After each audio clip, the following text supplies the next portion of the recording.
Have you ever caught yourself scrolling through social media, seeing someone else's life, and instantly feeling like you're not enough? Maybe they look happier, more successful, more attractive, or just seem to have everything figured out. In that moment, you can't help but compare yourself to them, and it leaves you with a mix of envy, self-doubt, and frustration. But why do we do this? Why do we compare ourselves to others even when we know it often makes us feel worse? The truth is, comparison is deeply wired into our brains. From an evolutionary perspective, humans survived by living in groups.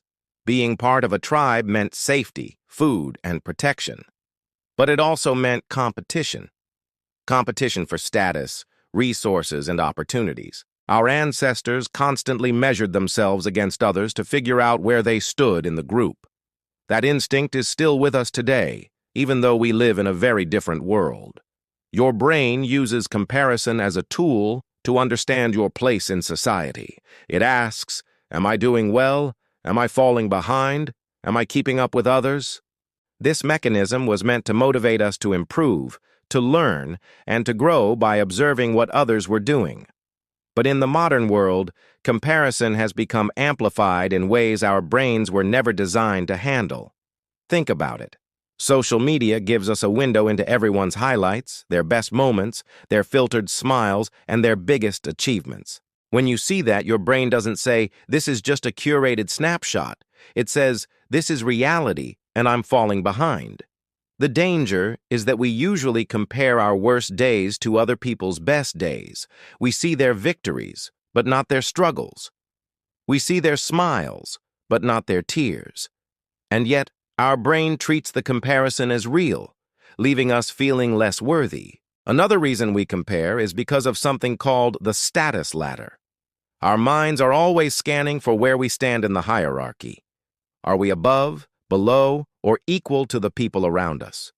This used to help us know when to fight, when to cooperate, and when to avoid danger.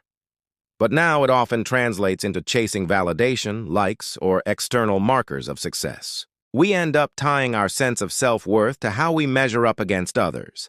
And the problem is, there will always be someone richer, smarter, more talented, or more attractive.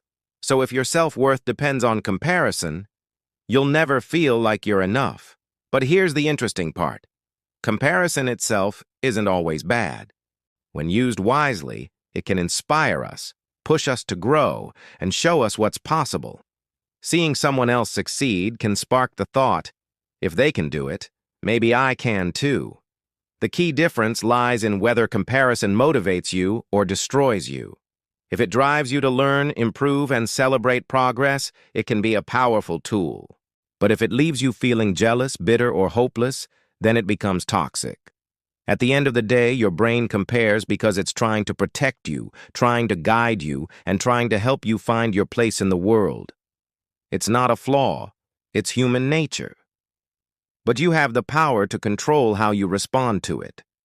You can shift the focus from competing with others to competing with yourself, asking, am I better than I was yesterday?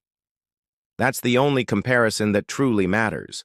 So the next time you find yourself lost in comparison, remember, it's just your brain doing what it's always done.